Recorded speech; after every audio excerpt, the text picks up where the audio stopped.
آج ہم سورہ الطارق کی تفسیر بیان کرتے ہیں۔ والسماء والطارق وما أدراك ما الطارق النجم الثاقب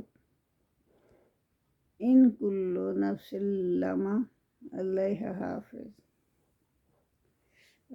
ان آیت مبارکہ میں اللہ تعالیٰ فرما رہے ہیں کہ قسم ہے آسمان کی اور رات کو آنے والے ستارے کی قسم۔ تو یہ طارق جو ہے رات کو آنے والا ستارہ ہے، اس کا نام طارق ہے، جو رات کو طلوع ہوتا ہے۔ تو اللہ تعالیٰ قسم کھا رہے ہیں آسمان کی اور رات کو آنے والے ستارے کی، اور اللہ تعالیٰ فرما رہے ہیں کہ وما ادراک ما الطارق، اور آپ کو کیا معلوم کہ طارق کیا ہے؟ النجم الثاقب، یہ ایک چمکتا ہوا ستارہ ہے۔ ان کل نفس لما علیہا حافظ، اور یہ جو سب انسان ہے نا، ان سب پر اللہ تعالیٰ نے نگہبان مقرر کر رکھے ہیں۔ فرشتے جو ہیں نگہبان مقرر کر رکھے ہیں، وہ انسانوں کی حفاظت کرتے ہیں۔ فَلْيَنظُرِ الْإِنسَانُ مِمَّا خُلِقَ، اور بس انسان کو چاہیے کہ وہ دیکھے کہ وہ کس چیز سے وہ پیدا کیا گیا ہے۔ خُلِقَ مِن مَاءٍ دافق، اسے پیدا کیا اللہ تعالیٰ نے اچھلتے ہوئے پانی سے۔ یخرج من بین الصلب والترائب، اللہ تعالیٰ فرما رہے ہیں کہ وہ جو پانی ہے نا، وہ کہاں سے نکلتا ہے؟ اللہ تعالیٰ فرما رہے ہیں کہ وہ نکلتا ہے اچھلتا ہوا، یعنی ایک دم اچھلتا ہوا نکلتا ہے۔ کہاں سے؟ سینے کے اور جو بیک ہے نا، پیٹھ ہے، اس کے بیچ میں سے نکلتا ہے، سینے اور پیٹھ کے بیچ میں سے نکلتا ہے۔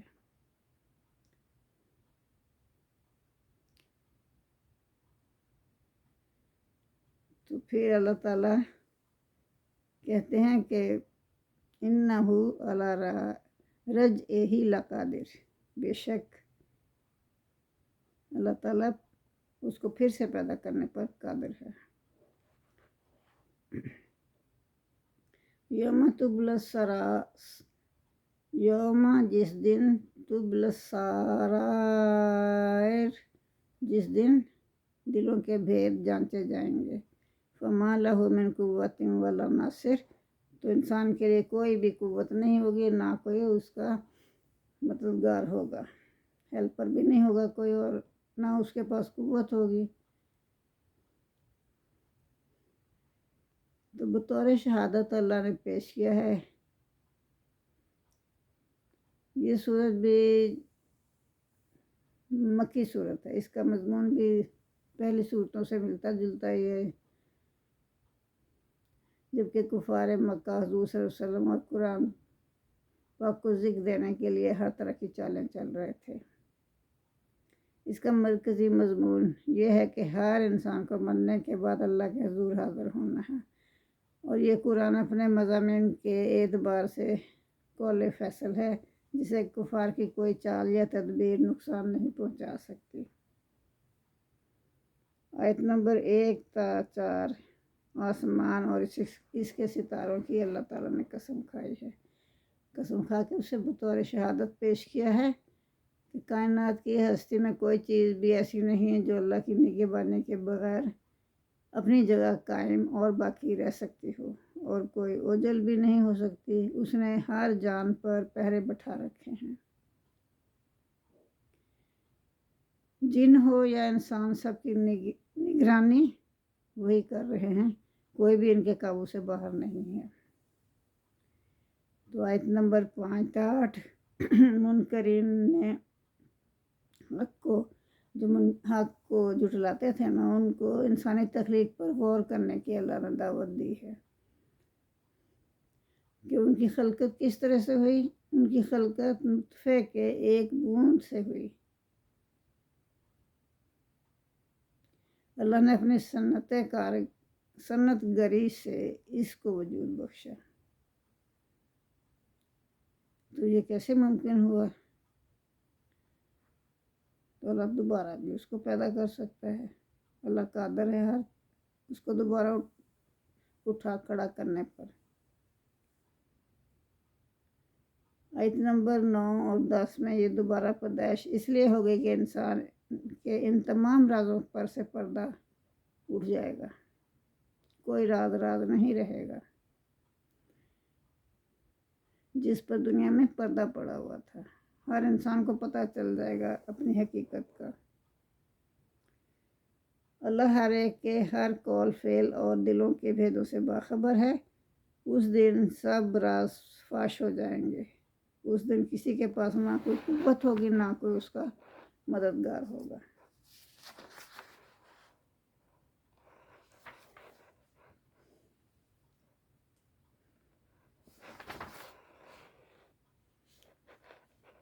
اگر کوئی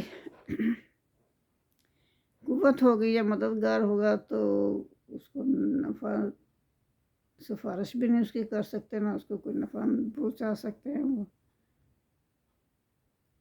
تو آگے اللہ تعالیٰ نے آیت نمبر 11 تا 14 میں ایک آفاقی دلیل سے سمجھانے کی کوشش کی ہے کہ جس طرح آسمان سے بارش کا برسنا، زمین سے درختوں اور فصلوں کا اگنا کوئی انہونی بات نہیں ہے۔ ٹھیک ہے، بارش برستی ہے، سب دیکھتے ہیں، فصلیں اگتی ہیں، سب دیکھتے ہیں۔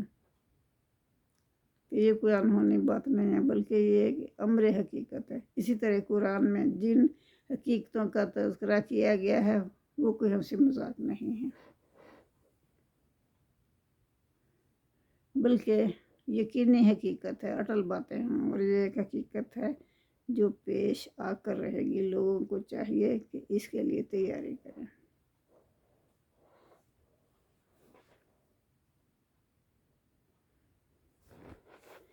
یہاں اللہ تعالیٰ وہی فرما رہے ہیں، وَالسَّمَاءِ ذَاتِ الرَّجْعِ، اور آسمان کی قسم جس میں سے مین برستا ہے، وَالْأَرْضِ، اور زمین کی قسم ذات الصَّدْعِ جو کہ پھٹنے والی ہے، لَقَوْلٌ فَصْلٌ۔ تو یہ قرآن جو ہے یہ ایک فیصلہ کن قول ہے، فیصلہ کن کلام ہے۔ وَمَا هُوَ بِالْهَزْلِ، اور یہ کوئی بیہودہ بات نہیں ہے، نعوذ باللہ۔ إِنَّهُمْ یَکِیدُونَ کیدا، بے شک یہ لوگ جو ہے نا کفار، وہ تدبیریں کرتے ہیں، اپنی تدبیریں، ایسی گھٹیا تدبیریں کرتے ہیں، ایسی چالیں چلتے ہیں۔ وَأَکِیدُ کیدًا، اللہ تعالیٰ فرما رہے ہیں کہ میں بھی تدبیر کرتا ہوں، اپنی تدبیر اپنے طریقے سے کرتا ہوں۔ فَمَحِّلِ الْکَافِرِینَ أَمْہِلْہُمْ رُوَیدًا، فَمَحِّلِ الْکَافِرِینَ، تو یہاں فرمایا جا رہا ہے کہ آپ مہلت دے دیجئے کافروں کو، اور مہلت دے دیجئے ان کو چند روز کی۔ حضور صلی اللہ علیہ وسلم کو تسلی دی جا رہی ہے کہ آپ صبر سے کام لیں، بس ان کافروں کو مہلت دے دیجئے جو چالیں چل رہے ہیں، ان کی چالوں سے مایوس نہ ہوں، اللہ تعالیٰ اپنی چال چل رہا ہے، ان کی چال زیادہ دیر کامیاب نہیں ہوگی، اور قرآن ان پر غالب آ کر رہے گا، یہ خود اپنی چالوں میں پھنس کر خود ہی اپنے انجام کو پہنچ جائیں گے۔ جزاک اللہ۔ اللہم صلی علی محمد وعلی آل محمد کما صلیت علی ابراہیم وعلی آل ابراہیم انک حمید مجید۔ اللہم بارک علی محمد وعلی آل محمد کما بارکت علی ابراہیم وعلی آل ابراہیم انک حمید مجید۔ ربنا آتنا فی الدنیا حسنۃ وفی الآخرۃ حسنۃ وقنا عذاب النار۔ آمین ثم آمین۔ یا میرے پروردگار، یا میرے مولا، یا مشکل کشا، یا رب العالمین، ہماری دعائیں قبول فرما، ہمیں اس دنیا میں اور آخرت کی دنیا میں بھی بھلائیاں عنایت فرما، ہم سب کی مشکلات دور فرما، ہمارے کاموں میں آسانیاں پیدا فرما۔